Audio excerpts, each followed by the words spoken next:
Esse cara aqui da foto, aos 29 anos de idade, ele tinha 16 carros de luxo na garagem. Morava numa mansão com piscina, era casado, tinha 2 filhos, tinha um bom cargo em uma grande empresa e ainda assim, tendo tudo que a maioria das pessoas sonham, ele era clinicamente deprimido. Esse cara é o Mo Gaudat, ele é ex-Chief Business Officer do Google X, que é a divisão de projetos especiais do Google. E o que aconteceu com ele, a gente vê também acontecendo com várias outras pessoas, até famosos, cantores e tal. A diferença é que o Mo ele conseguiu perceber isso e conseguiu virar a chave e dar a volta por cima cedo. Ele percebeu o caminho que ele estava indo e que não ia levar ele numa boa direção. E a virada de chave para ele foi na tarde de um sábado. Ele estava sentado em casa e a filhinha dele chegou para cima dele, toda feliz lá. E ele estava sentado assim, fazendo coisa de adulto, lendo e-mail no computador. E a filhinha, papai, a mamãe tá levando a gente lá no shopping e vai ser muito legal, você vai com a gente? A gente pode ir lá na sorveteria, a gente pode passear e vai ser muito legal, papai. Daquele jeito que criança é, né? Criança de 4 anos de idade. E aí ele parou assim, olhou sério pra ela e falou: a gente poderia, por favor, ser sério nessa casa? Pelo menos 1 minuto? E ele viu a filha dele murchando assim, sabe? O rostinho dela entristecendo. Ele partiu o coração dela ali e ele percebeu, cara. E ele sentiu como se fosse um nojo dele mesmo. Tipo assim, cara, o que eu tô fazendo na minha vida? A menina de 4 anos, como assim ser sério, cara? E a partir dali ele decidiu mudar. Não só por ele, mas pela família dele, pelos filhos dele. E ele, como ele era um cara engenheiro, assim, um cara genial, pô. Você pensar, o cara com 29 anos de idade atingir esse patamar na vida. Ele é formado em engenharia, matemática, física, um cara bem das exatas. E ele decidiu trazer essa mente lógica, essa mente das exatas, essa parte de engenharia. Ele decidiu trazer isso para resolver a questão da depressão, ou seja, para trazer felicidade para a vida dele. E ele começou esse projeto de uma forma bem engenheiro mesmo, pegando pontos de dados, planilhando, calculando coisas, chegando a variáveis, a números, a equações, usando o método científico mesmo. Não autoajuda, igual a gente vê nesses livros assim. E nessa jornada, a pessoa mais importante para ele alcançar o objetivo dele foi o filho dele, o Ali, que é esse menininho aqui da foto. O Ali, ele era como se fosse um pequeno monge budista, assim. Com 8 anos de idade, o menino era extremamente sábio. Óbvio, ele era criança, brincava e tal. Mas ele era aquele tipo de pessoa que, quando você fazia uma pergunta séria pra ele parava assim, pensava, ficava 1 minuto. E ele te respondia com 8 palavras, mais 8 palavras que meio que mudavam a sua forma de enxergar a vida, entendeu? Aquelas pessoas realmente abençoadas, diferenciadas. E eles dois foram nessa jornada em busca da felicidade, de fato, uma felicidade que dá para colocar numa equação, por 12 anos. E eles conseguiram chegar lá. O Mo, inclusive, ele fala que ele virou como se fosse um faixa preta de felicidade, sabe? Ele, óbvio que você fica triste, tem situações que deixam triste, mas ele chegou num nível que ele conseguia reverter qualquer tristeza em 7 segundos. E aí ele dá um exemplo curioso. Na época ele trabalhava na Microsoft e ele ficava muito de Dubai para o JFK, em Nova York, aeroporto.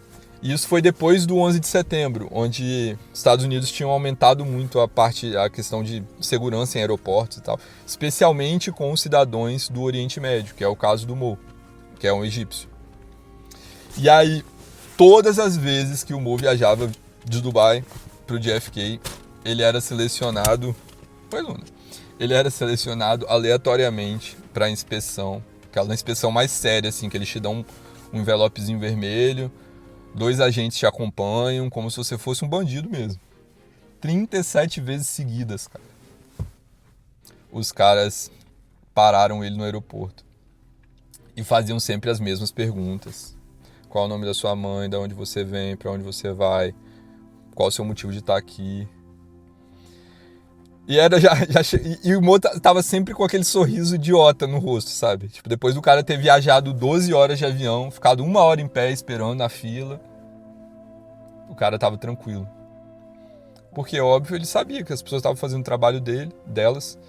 As pessoas estavam, obviamente, com medo pelo país delas, pelo que tinha acontecido. E os atendentes já conheciam ele. Tipo assim, o Bill Gates chegou aí, hein? Porque os caras já sabiam que ele era o cara. Era o cara da Microsoft que chegou de novo aqui nos Estados Unidos. Ou seja, ele já estava num nível absurdo de controle de sentimentos, controle de felicidade. A vida dele estava indo do jeito que ele queria. E é nessas horas, cara, que é bizarro, mas a vida te dá um soco, entendeu? E no caso dele foi a pior coisa possível que podia ter acontecido. Foi a morte do filho dele, do Ali. De um jeito super bobo, super evitável. O Mo estava em Dubai e o Ali foi lá visitar. O Ali já estava mais velho, estava com uns 20 anos nessa época. 18, 20, 21, por aí. E o Ali, ele viajava bastante. Ele era rico, óbvio, porque o pai dele era multimilionário, mas ele era um cara quase que um santo, véio. Tipo um São Francisco, assim. Ele gostava muito de ficar viajando pelas Américas, sem dinheiro, pedindo ajuda, dormindo por aí, vivendo experiências aleatórias, assim. Era um cara bem franciscano. E ele foi lá visitar o pai em Dubai.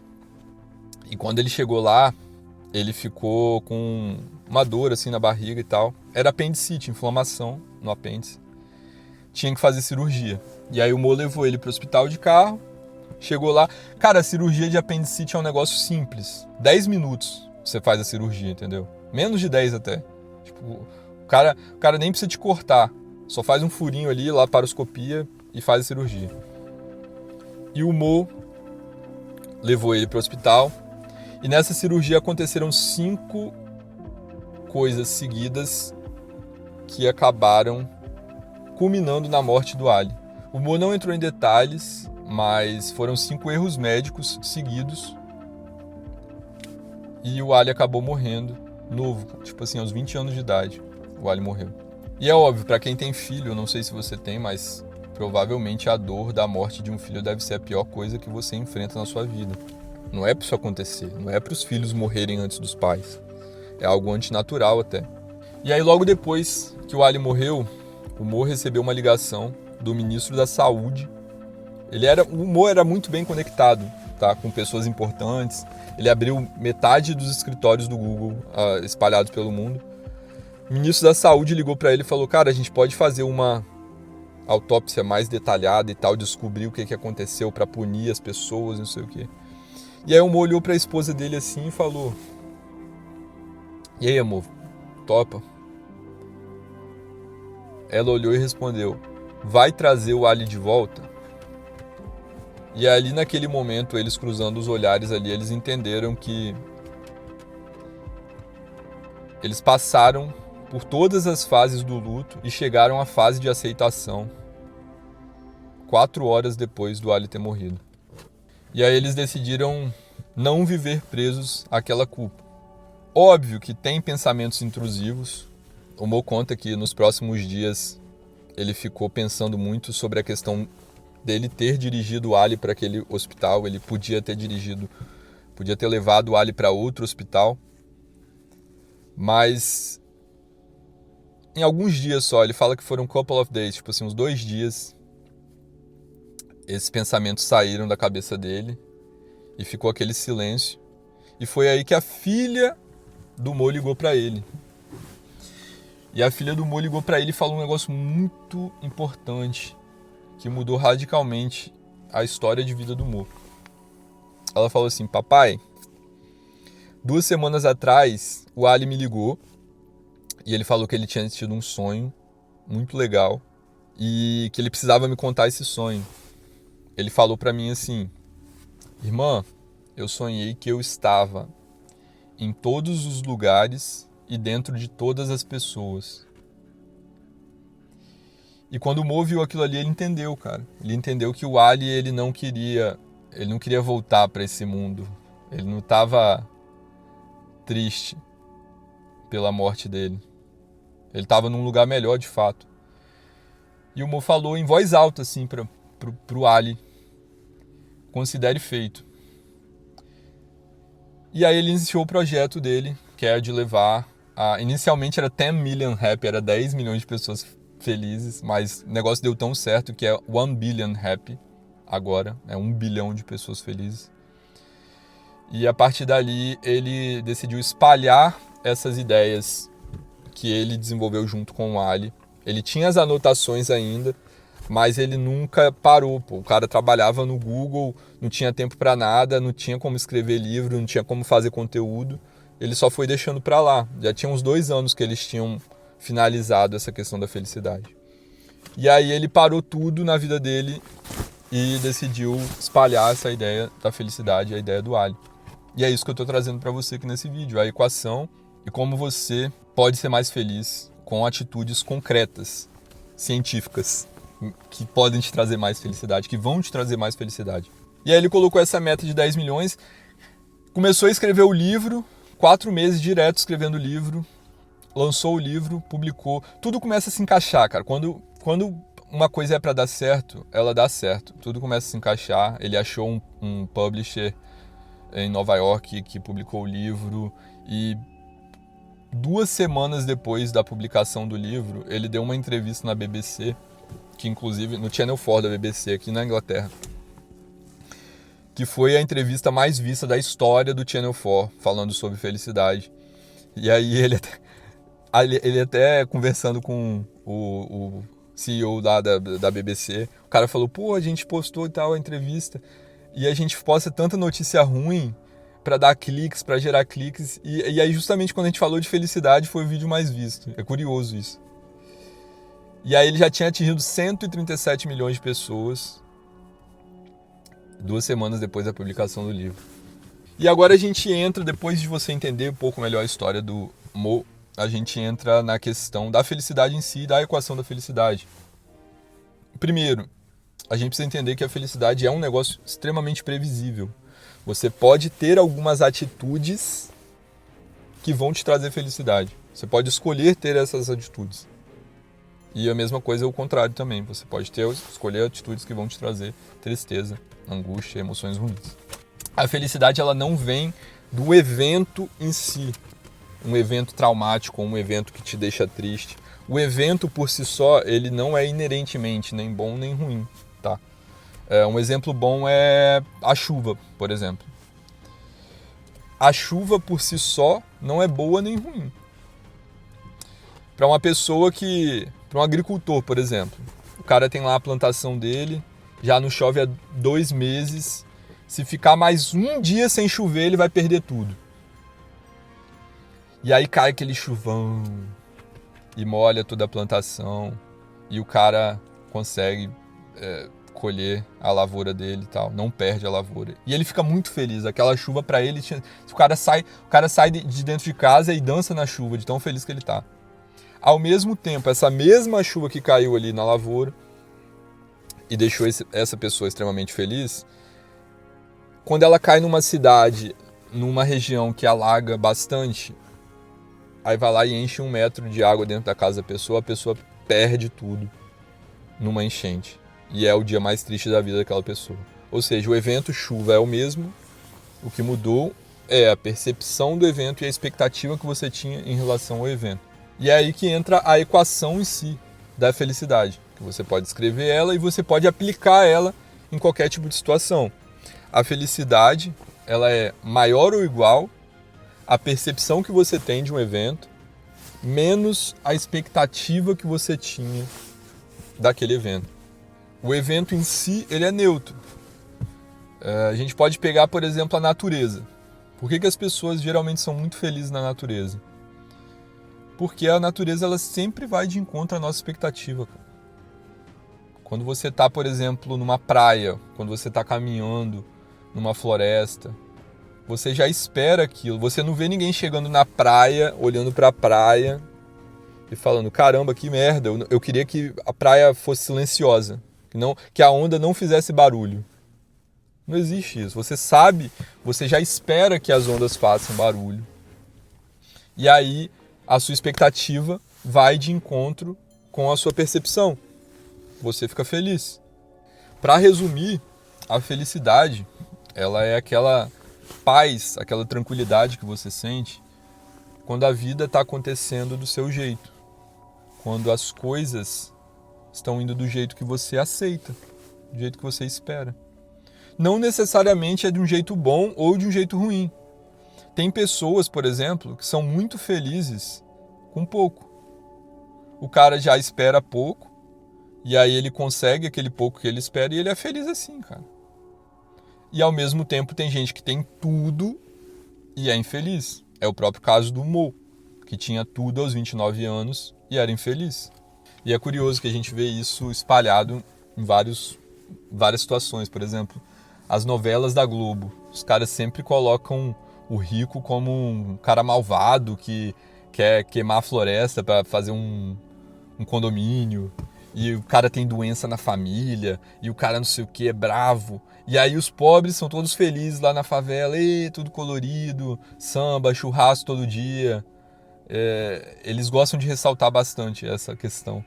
E aí, de novo, você consegue aplicar a equação em várias situações da sua própria vida. Quando você pega, sei lá, o seu chefe, por exemplo. Digamos que seu chefe é muito chato, cara. O cara cobra muito, o cara é um porre, é enjoado, transforma o seu trabalho em um inferno, por exemplo.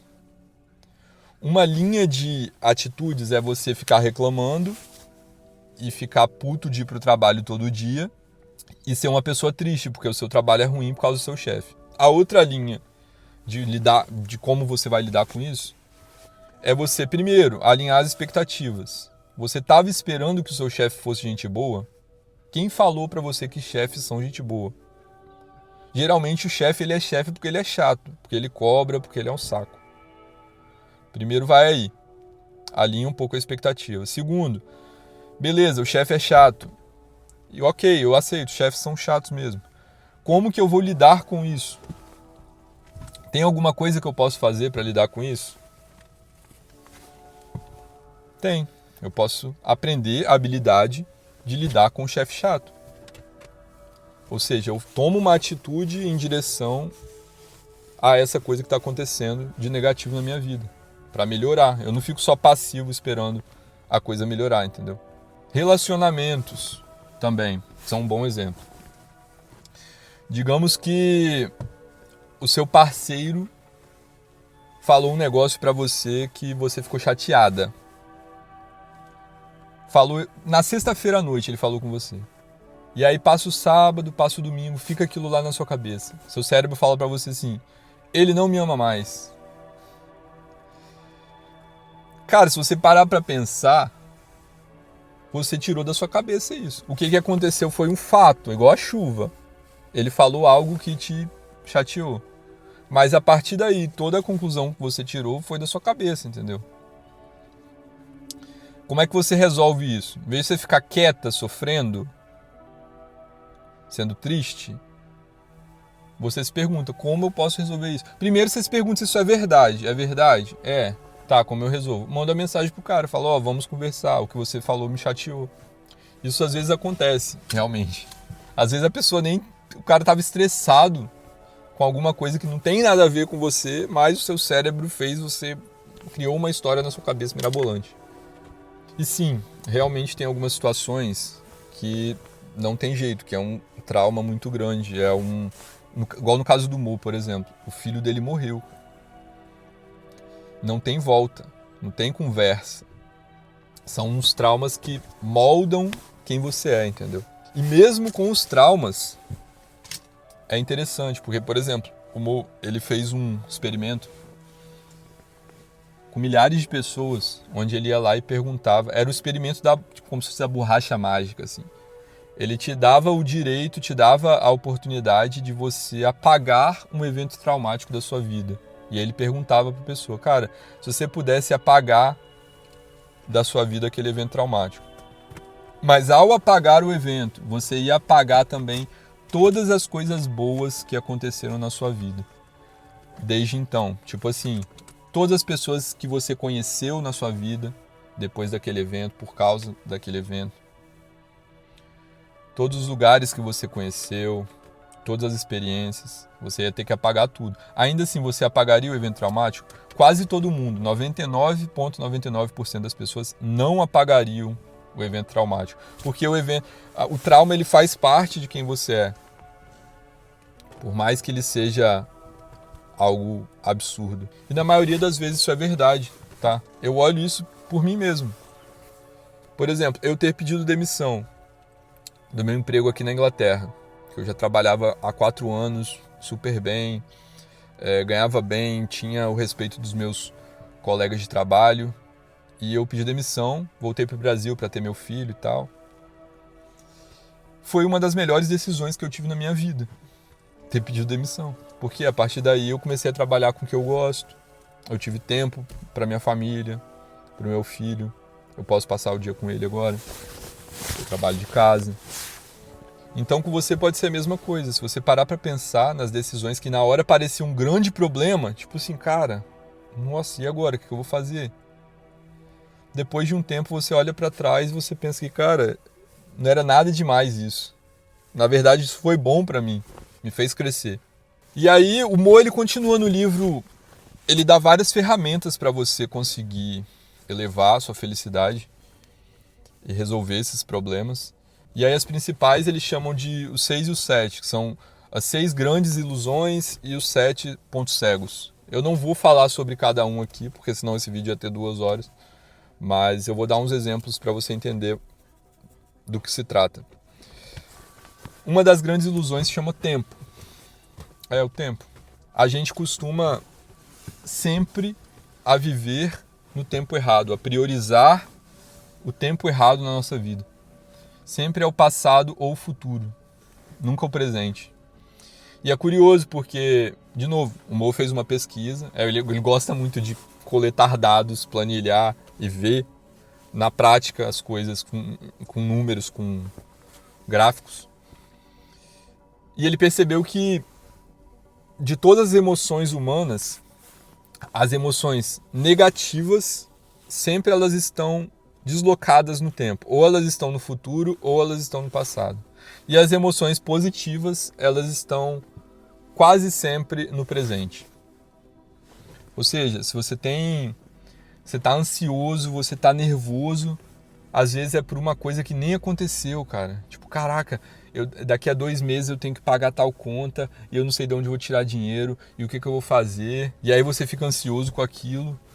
É uma emoção negativa. Te deixa infeliz naqueles 2 meses até o evento. Porque você está antecipando um negócio que nem aconteceu. Se você olhar para o presente, agora, onde você está bem alimentado? Está com teto na sua cabeça? Está com o seu cachorro do lado? Você está bem, cara. Você não está desesperado. Presente, viva o agora. Da mesma forma no passado também, às vezes a pessoa aconteceu alguma coisa que a pessoa não consegue se mover, não consegue largar daquilo. Ela deixa aquele passado ruim definir ela. Ela fica voltando, revisitando aquela emoção ruim várias vezes. E no presente não tem nada disso, cara. A gente está vivendo na melhor época da história da humanidade. Muitas vezes as pessoas tentam empurrar que a vida hoje é difícil e tal, mas não é. A vida hoje é muito fácil. A gente nunca foi tão rico, nunca teve tanta pouca pobreza. Se você puxar 300 anos atrás, cara, mesmo um nobre, tipo assim, hoje um mendigo de hoje vive melhor do que um nobre de 300 anos atrás. Por quê? Porque o cara pegava tuberculose, o cara morria. O mendigo não, o mendigo vai no postinho de saúde, ele pega antibiótico, pega corticoide. Você tá entendendo? Você tem água quente na sua casa, tem amenidades, não precisa sair para caçar todo dia, não precisa plantar 2 lavouras de batata para você vender na feira, ficar no sol quente desde 5 da manhã até 5 da tarde. A gente vive em tempos bons. Mesmo a pessoa pobre, ela tem o celularzinho dela com 4G, com 5G, tem água corrente, tem entretenimento. Então a gente precisa focar mais no presente e no que há de bom no nosso presente. E o tempo, então, é uma das grandes ilusões. E um dos grandes pontos cegos é o exagero. Como assim exagero, Igor? Se você perguntar para uma mãe, por exemplo, digamos que o filho dela ficou gripado 2 vezes no inverno, 1 semana doente cada vez que ele ficou gripado. Você perguntar para ela, e aí, como é que foi o inverno e tal? Ela vai falar, nossa, foi horrível. O Juninho ficou gripado o inverno inteiro. Claro, no coração de mãe, amoroso e tal, para ela, aquilo foi muito marcante. E o cérebro dela dá uma exagerada naquilo. O nosso cérebro em si, ele é programado para ver a ameaça primeiro, sempre. Sempre o lado negativo. Se um tigre entrar agora aí na sala que você tá, ou no quarto, não sei. Entrar um tigre aí na porta. Imediatamente o seu cérebro vai liberar um monte de adrenalina, seu coração vai ficar tu, e você vai pensar, caramba, eu vou morrer. Você não vai pensar, seu cérebro não vai olhar pro tigre e falar assim, caramba, Luna, que animal majestoso e lindíssimo, né, Luna? Seu cérebro não vai admirar o tigre, seu cérebro vai pensar, eu vou morrer. Porque a gente desde a época lá do Homo erectus, a gente é programado para viver assim, para enxergar primeiro a ameaça. E aí isso se estende a tudo. E isso é explorado pela mídia, inclusive, tá? A mídia percebeu que o medo gera muito mais cliques nas matérias, muito mais audiência na televisão. As pessoas parecem que são atraídas pelo medo. E aí o seu cérebro fica treinado naquilo, nas emoções ruins. Eu, por exemplo, eu não assisto nenhum filme de terror, eu não gosto. Minha esposa sabe que eu não gosto. Eu não assisto notícia, eu não fico vendo jornal. Eu entendo que é ruído. As notícias que você vê hoje são as mesmas notícias de 10 anos atrás. Só mudam as pessoas. Caiu um barranco e não sei aonde. Um latrocínio. Um acidente de ônibus que matou 20 pessoas. São as mesmas notícias. Só muda o tempo e as pessoas envolvidas. Você não está perdendo nada por não se intoxicar com isso, entendeu? E se tiver alguma notícia realmente muito relevante, ela vai chegar até você. Sei lá, a pandemia do Covid. Você ia ficar sabendo, mesmo você não vendo jornal, entendeu? É uma escolha consciente o que você vai consumir. E você pode escolher consumir conteúdos bons, como esse canal aqui. E quando a gente fala de escolha, a gente, inclusive, entra na questão da felicidade ser uma escolha, que é uma ideia complicada. Por exemplo, você chegar para uma pessoa que tem depressão e falar para ela que a felicidade é uma escolha, é algo meio perturbador, entendeu? Mas sim, por mais difícil que seja essa verdade, é uma verdade. E sim, realmente, você não pode escolher, por exemplo, o Mo, ele não escolheu ter depressão, não foi uma escolha dele. Você não escolhe ficar doente, é uma doença a depressão. Mas você escolhe se tratar. Você escolhe tomar o remédio para resolver essa doença, entendeu? E por mais difícil que seja, você tem que tomar uma atitude, você tem que agir. Se você ficar só passivo, esperando passar, não vai passar, cara. Se o Mo ficasse esperando o filho dele desmorrer, ressuscitar, o filho dele não ia ressuscitar. E ele ia estar até hoje triste e deprimido. Então, é interessante você reconhecer a equação da felicidade, saber como aplicar na sua vida e tomar atitudes para resolver as situações que te deixam infeliz. E o Mo ele ensina uma forma prática de você fazer isso, que são basicamente 3 perguntinhas. É um passo a passo, assim. Primeiro, aconteceu algo que está te deixando infeliz, você se pergunta, isso é verdade? Sim ou não? rapidinho na sua cabeça ali, ó. É verdade? Porque se não for, cara, deixa pra lá. Às vezes não é, às vezes é a sua cabeça de maluquice inventando coisa, entendeu? Se não é verdade, ignora. Deixa pra lá. Se for verdade, beleza, sim, é verdade. Aí você vai pro passo 2. O que eu posso fazer sobre essa coisa, sobre esse assunto? Tem algo que eu possa fazer? Alguma atitude prática que eu possa tomar agora?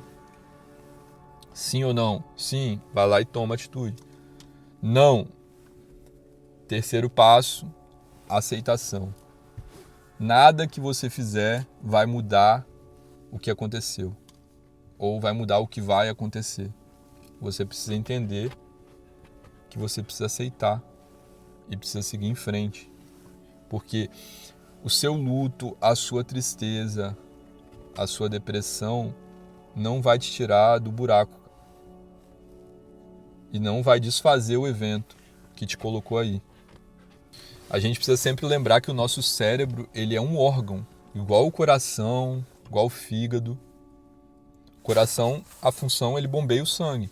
O cérebro, a função dele é te entregar pensamentos. O seu cérebro não é você. O seu cérebro, ele trabalha para você. Tem um experimento do MIT que os caras fizeram, que eles dão um quebra-cabeça assim para a pessoa fazer, um caça-palavras, um negócio assim, um jogo de palavras. E eles percebem que a atividade do cérebro acontece, resolve o problema com as palavras, demora uns 8 segundos até ela comunicar para a parte do cérebro que traduz para palavras, traduz aquela solução, aquele pensamento para palavras, e aí sim isso é comunicado para você. Essa voz interna dentro da sua cabeça que te fala coisas, ela não é você, ela é o seu cérebro, que é um órgão seu. Ele te fala coisas que você pode escolher aceitar ou não. O Mo, inclusive, ele chama o cérebro dele de Becky. Ele trata o cérebro como uma entidade separada, entendeu? Tipo assim, ele tá lá trabalhando, escrevendo. Aí o cérebro dele chega e fala assim: ó, a sua filha não te ama mais. Aí ele fala: tá bom, Becky, fica aí, pensa aí nisso aí, você. Mas às 8 da noite a gente volta a conversar sobre isso. Ele volta a trabalhar e ignora aquele problema que uma outra pessoa poderia ficar ruminando aquilo e atrapalhar a vida dela por causa disso.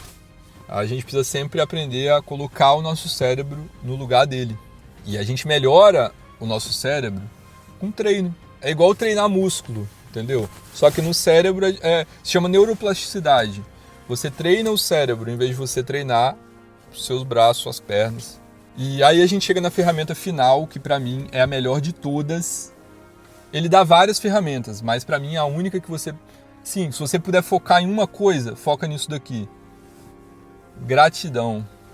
A melhor ferramenta para você treinar o seu cérebro a ser feliz se chama gratidão.